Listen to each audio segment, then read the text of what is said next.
Go. All right. Welcome to today's workshop. I'm incredibly excited for this workshop today for a lot of reasons. But if you're here, I want to say thank you. I'm going to pull up real quick the chat here. Just in terms of some housekeeping and best practices, there is a chat feature and a Q&A feature. If you would use the chat, it's easier for me to monitor one place than two. So that would be great. So if you have a question, if you want to cheer, throw your hands up in the air, do it with some emojis in the chat. That's a ton of fun. So my name is Sam Carlson. I am one of the owners of PatientStream. And the reason you are all here today is to learn about what I'm calling event marketing magic. Now, it's funny because I know many of you here, the reason that you're here is because you're interested in obviously doing some events. But if we turn back the clock a couple of years, maybe 2.5 years, I don't know, 2 years, pre-pandemic, I'm assuming many of you are here because, like me, event marketing and promotion, growing your business, this was a huge part of your new patient strategy. For obvious reasons, the pandemic kind of wiped the whole strategy, wiped it out. And, it wasn't in terms of timing and seeing what was going around. It didn't really become apparent to me until one day I was talking with a friend of mine, and he was talking about flying around the country, going to different clinic locations, doing events with them, dinner workshops, and telling me it was better than ever. And so I said, okay, team, we need to huddle around and figure this thing out because with PatientStream, with our tool, with everything we're doing, we have an awesome opportunity here to help people reacquire another strategy. So today, I'm going to walk through how our program works. Okay, we'll actually go through, we'll see it, we'll see everything, what we are doing to help clinics like yours, not just if you're a PatientStream user, you obviously know what we do at PatientStream, but also layer on this next layer. And I did send out a reminder email saying that today we have a special guest, and that is the case. So my friend that was flying around the country and still does fly around the country helping docs implement awesome event marketing strategies, Dr. Sunny Gill is on with us today. And in just a minute, I will bring him on and we will talk about best practices, what to do, what he's doing, why he's having so much success, and some of the things that we gleaned from Sunny as we started building back our event marketing program. So Dr. Gill, there you are right there. All right, so we see your thumbnail. We don't hear you or see you yet. So while Dr. Gill is setting up his camera and everything, I'll just give him a quick little introduction. Sunny Gill is I think, I want to say 10 practices. You own 10 practices, and you have done this and done a lot of training. You're actually the guy responsible for bringing me into, helping clinics with marketing. I originally got my start with you. So is your audio working yet, buddy? Can you hear me? I can hear you perfectly. Yes. Are you going to have a video feed today? Yeah, I will. You just need to give me access. Oh, of course. Why not? And let's see here. Okay. All right. While I'm doing that, Dr. Gill, why don't you go ahead, just give a quick introduction to yourself, if you wouldn't mind. I know many people know you here, but some do not. Hey, I'm Dr. Sunny Gill. I'm a chiropractor, and I have multiple offices in Washington and Oregon. And over the years, years ago, we used to do screenings 10, 15 years ago. And that's how we got new patients. And about 6 years ago, we switched over to direct marketing from Facebook and lecture marketing. We got to the point where we're doing one lecture a week before COVID. And we would stick to the niche marketings, like knee pain, neuropathy, disc pain, decompression. And that was our best approach because we would have a fully educated patient before they walked in the door, and it'd make our case management much, much easier. So we made that our primary marketing source. And now I fly around the country and I do lectures for other clients, and I go in there, I do a lecture, and then I sign up, 15 to 20 new ones for the following day. And I stay behind and I teach them the case management hat, exactly what to say to get a patient committed and signed up for care. Yeah, it's actually pretty crazy sometimes when I think about what you're doing and how you're doing it. And this is why not only were you you kind of got us moving again in that direction. I had heard about events, but I heard a lot of people were hesitant to do them. So I'm excited to get your insight. I'm excited to talk about that. I'm excited to show people what we've got. Your video should be, there you go, right there. There he is. All right. Yeah, we're excited to talk about the whole thing. So here is what I want to do first. In terms of best or what we want to do here is I want to show you guys our event marketing platform, how it works, what we're doing for clinics like yours, the proposition, how it all works. We'll go through that. And then once we've done that, Dr. Gill and I are going to go through some best practices because I think some people just need to knock the dust off a little bit. You know, maybe it's been a little while, and maybe there might be opportunities too. So let me go ahead, and what I'm going to do is I'm going to share my screen. And the first thing we're going to do is jump right into, that's the best practices. I've got this bar in the way. How do I move this bar? Okay, here we go. We're going to go into Patient Stream. All right, so if you're a Patient Stream user, you know exactly what we're looking at right now. This is your dashboard. This is where you go to Facebook marketing and you can launch and run your own ads. But now today, if you've logged into your account and seen in your dashboard, you may have noticed a brand new tab that says event marketing. So we're going to go ahead and click on that. And here it is.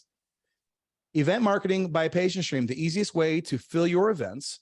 You provide your location, your event, all that kind of stuff, and we will guarantee you an outcome. And so we're going to go through that right now. So basically, here is how it works. All right.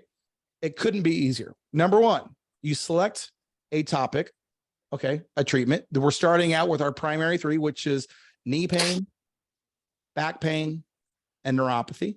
Okay, those are the first three that we're rolling out. You pick a location, okay, you pick a restaurant, pick a place where people can come. We're going to go through best practices here in just a minute. You make sure you can hold at least 30 people at that location. You submit your event, which takes less than 2 minutes, okay? We book up the event for you and we guarantee 15 people in attendance. All right, we guarantee that. And then also, in addition to that, with Patient Stream and all the other cool tools that we're offering here, we will do a follow-up post-event for 48 hours. Okay, so we're kind of offering a done-for-you approach to this for $9.97 per event. Okay, that's how we're doing this. We had initially one of the things that we had thought about doing was allowing people to do this for themselves.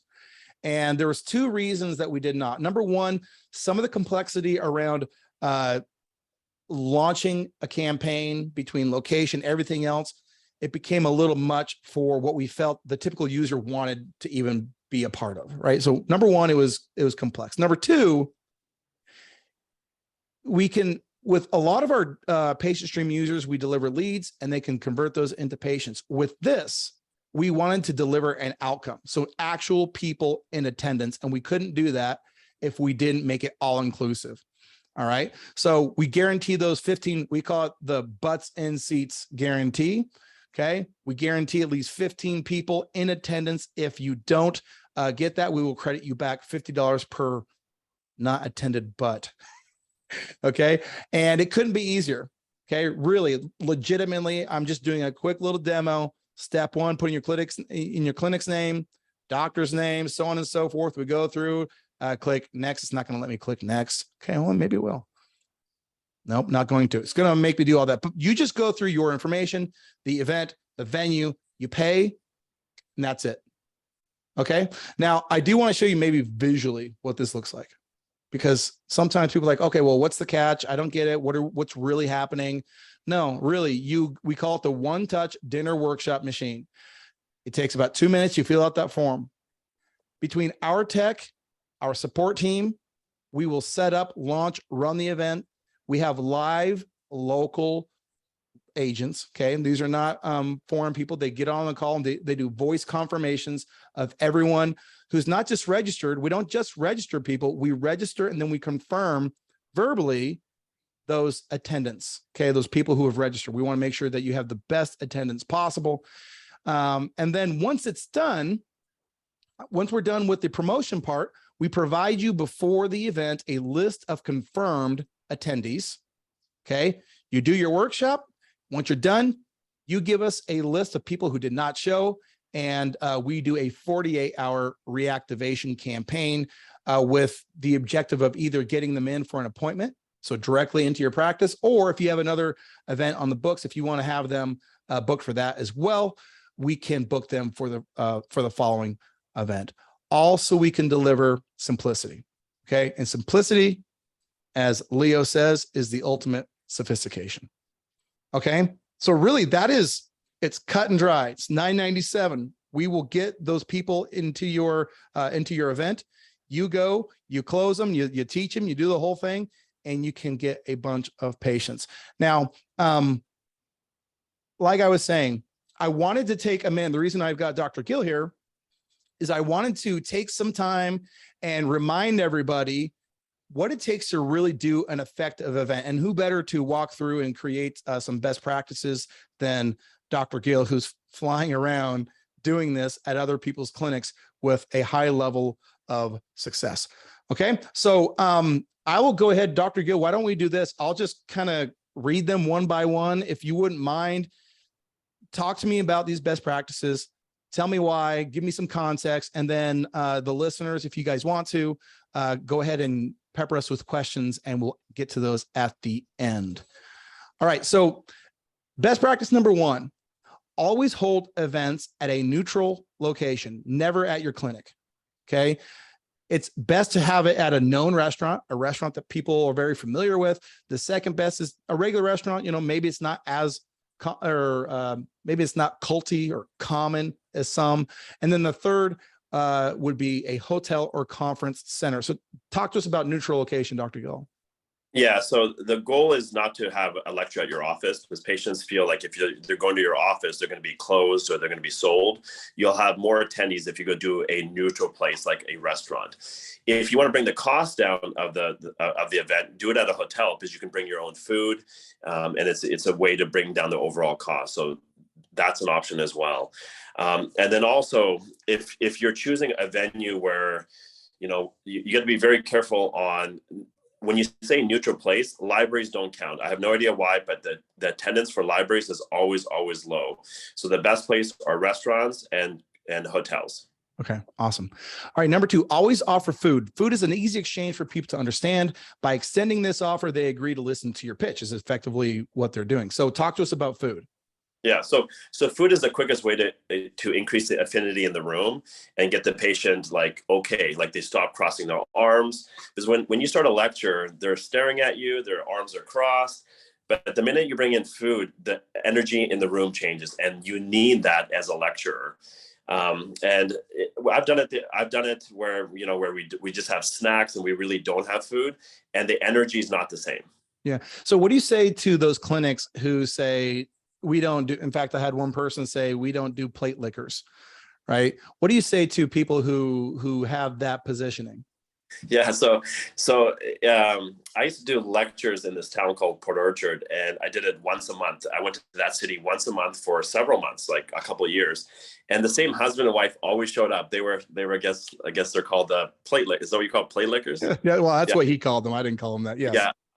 I had no problem with that. They filled the room. The more people there, the more energy. I had no problem spending an extra $15 times 2 every single month. And I always gave them a big hug. And eventually they became insurance patients. So, it is what it is. But you want people there. You want plate lickers there.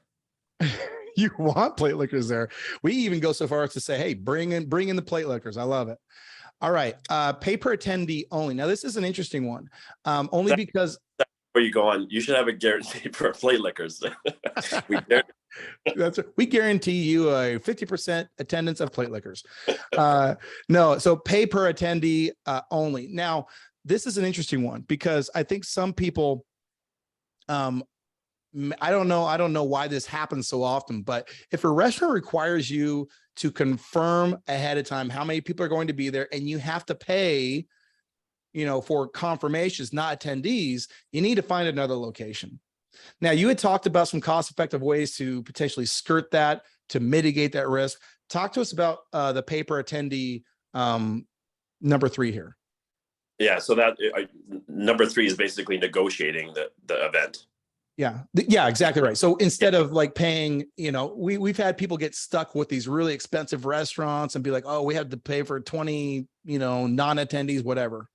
Yeah. So the best thing to do is it's all negotiable. So you want to talk to the person in charge, and you always use the words, this is not a one-time event. This is not a one-time event. Let them know you're going to keep coming back. You're looking for the place, and you will find someone who's like, that makes sense. Now, probably about 5 or 6 years ago, maybe 7 years ago, we could get away with $12 a head, but now it's closer to $18 to $20 a head because the costs have gone up. That's what you should be shooting for, is $18 to $20 a head. And the way you negotiate that is you set your own menu. You find your 5 top menu items, like the chicken salad, the burger, the Philly cheesesteak, and you pick those 5 things that are reasonable, so you don't have potential participants picking like a $40 steak, and then that's printed out on their table, so they fill that out. Okay. Check people in for post-event follow-up. So this is actually one that I put on there. One of the things that we want to make sure, I have this big thing of, just loss. If you're losing money due to lack of efficiency, that's silly. I mean, that's free money. So people lose money in their, just by not, following up properly. So if you check people in, if we provide you a confirmation list and you check them in as they come in, 2 things happen. Number 1, you can keep track of them for later. And then number 2 leads into actually the next point, which is make people feel special for easier conversions using name tags. So you can both check people in as well as give them a name tag and make them feel like they're special. So I guess maybe combine those 2 points, Dr. Gill, if you wouldn't mind. Yeah. So repeat that again, Sam. Okay. So check people in. That's kind of for me. The one that I actually learned from you was make people feel special. Yeah. As they come to the event. So name tags. Talk to me about that. I can answer both. So essentially, we obviously check people in, just to get their names. At the very end of the lecture, the ones that don't sign up, we still contact them. And the ones that didn't show up, we stick them back into the next funnel. So if we're going to do a lecture a month down the road, they would be recontacted again. So that's one thing we do. And then when they check in, we give them a name tag. We put their name on their Mike, Peggy, Sue. And then when we're doing the lecture and we're asking questions, we use the patient's name. So it's like, psychologically, when you say someone's name, it creates like a chemical reaction in their brain. So it's like Sam. When you say someone's name, like Sam, It gets their attention, and they basically sit up more, and you increase the energy in the room. So always have name tags, and always ask questions. And always say, raise your hand if you've ever been, and you want to do that. And you would say stuff like, dude, doesn't that make sense? You want to say as many names as you possibly can. I love those micro commitments. Those are great. Okay, next, we've kind of already alluded to this. Have a set menu, 5 options is recommended. You want to talk any more about that? No alcohol. You should have the drinks on there as well, water, soda. Everything should be on there so they can't order anything. Okay, awesome. I think that's good too. Just, overall decisions and just keeping things clean. I think that's good. Eat first, then teach. Nothing is more distracting to a good presentation than the sound of smacking lips. Talk about eat first, then teach. Yeah. So what we typically do is once they fill out the forms, we have them fill them out immediately when they sit down. So either the lecturer or the staff is just saying, go ahead and fill that up, and we're picking them up. 5 minutes into the talk, all the orders are done. We give it to the server, and we tell them to bring it as soon as they possibly can, and bring it all at once. Bring their drinks in the beginning. But then the reason we bring all their food at once, we don't want the server coming in and out asking, do you want sauces? Do you want drinks? We just bring the food, and we tell them, don't come back until I signal you, which is at the very, very end. The reason is, if a server's coming in and out, I've never been able to explain this, but you lose the attention of the attendees. They're looking at the server. They're looking to see what's going on. So the food comes right away, and I usually do get started, but when the food comes, I pause for 5 minutes and I let them get started. I do a little bit of QA, or whatever slide I'm on, I extend it, because when they're eating and the food's coming out, no one's really paying attention. Awesome. Perfect. Okay. Show beats tell every time. Your message will fall on deaf ears if you talk about technique, tactics, things like that. Okay. Or treatment protocols. But if you talk about patient stories, demonstrate unique solutions, you'll become specialized and unique. So this is actually one of the things that I put in here. I wanted to make sure that in terms of just communication, the basics of communication. So many times when a person gets up in front of a room, the difference between a good presentation and a bad presentation.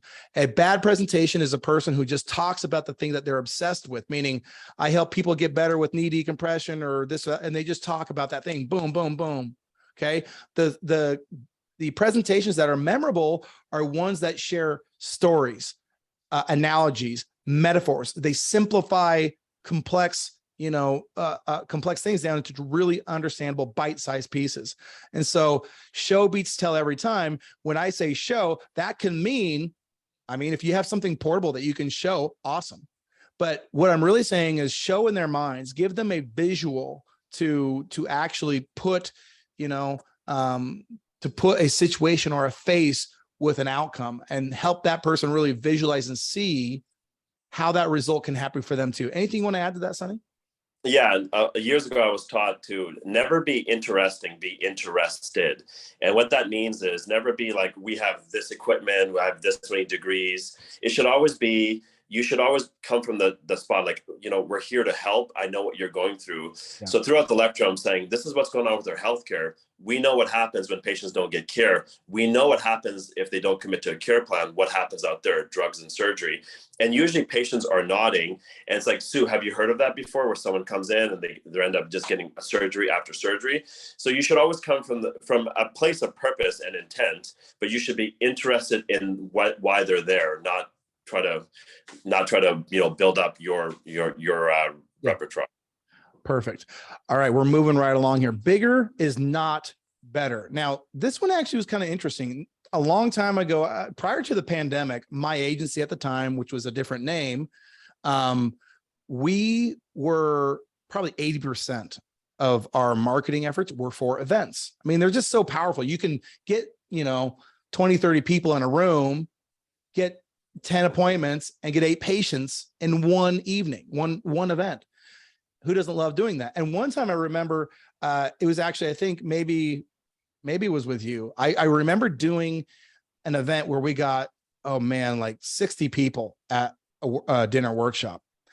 And I think it was you. I don't remember. It's been so long ago. You're like, oh man, we don't go past 30. Like, it's just like 60. It's unruly. It doesn't work. So bigger is not better. Your conversions will diminish. There's a point of diminishing return once you get over 30 attendees.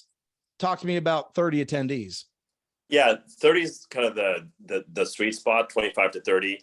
That's where you can manage the room. If there's too many people, there's too much moving around. There's too many distractions.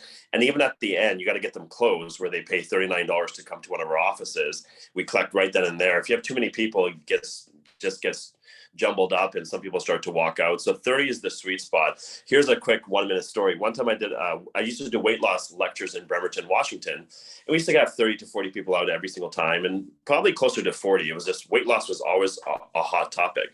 So one time I decided to bring Cisco. Do you know who Cisco is in Washington? I remember, I have a picture of Cisco. Yes. Yeah. So he's like, if you're from Washington, everyone knows Cisco. He's a celebrity in Washington State. He's a master gardener. So we paid for him to come to our town. He caught the ferry. He came. We had over 100 people show up. I had 6 staff members in the back, to sign people up it was a $20 deal to come to the office for a consultation. And I couldn't believe it. We signed up like 21 people out of the 100 that were there. It just didn't make any sense. Mind you, not plate liquor. Some people just came to take a picture with Cisco. It was like a rock star show. He had the groupies there. He was taking pictures with everyone. But I was always like, I learned from that. I'm like, having 30 people there was always the sweet spot. So that was a 20% conversion in the room. What do you normally have? So normally if we have 30 people there, we're going to have 18 to 19 people sign up. So about 60%. Wow. Okay, great. Okay. Where bigger is not better. Those who pay attention. At the conclusion of your presentation, you need to extend an offer. Okay, you need to, and prospects need to pay. I know at the end of yours, really, it's like the end of the end of any piece of marketing or sales, you have to have a call to action. Okay. And you can't simply just say, sign up for an appointment. Talk to me about those who pay Yeah. attention. Yeah. So if you're gonna practice, this is the most important part of the class. It's the close. Even when I was an associate doctor, I practiced and practiced until I had this down. And at the end of the talk, we tell them that you can, for 39.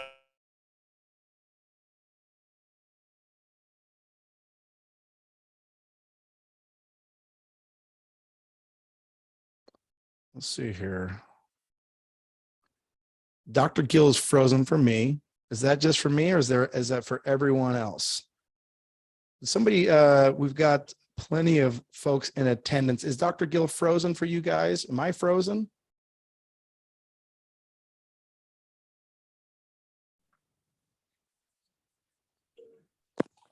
Hey, Sam, can you hear me? It must have been me then. I'm sorry, guys. Geez, what a pain in the booty. Yeah. So just, and then the third thing is, can I pay the $39 when I come to the office?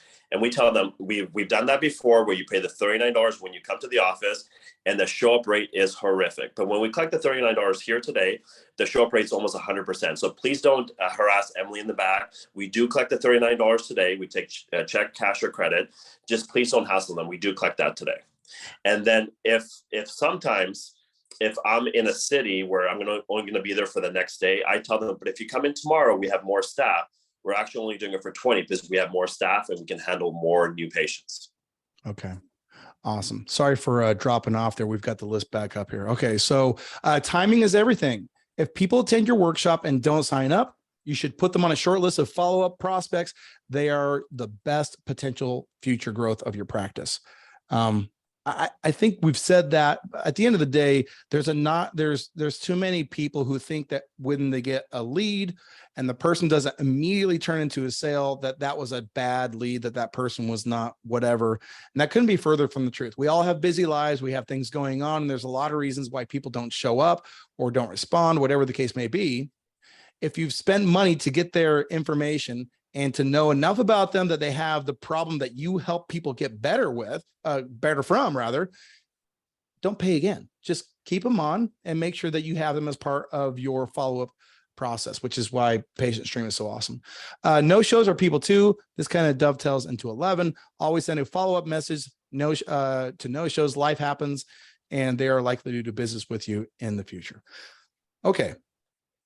Again, sorry for falling off. What we're going to do now is I'm going to answer, we'll do Q&A. And when I do Q&A, what I like to do is stop or pause rather the recording, because I know some people are shy. So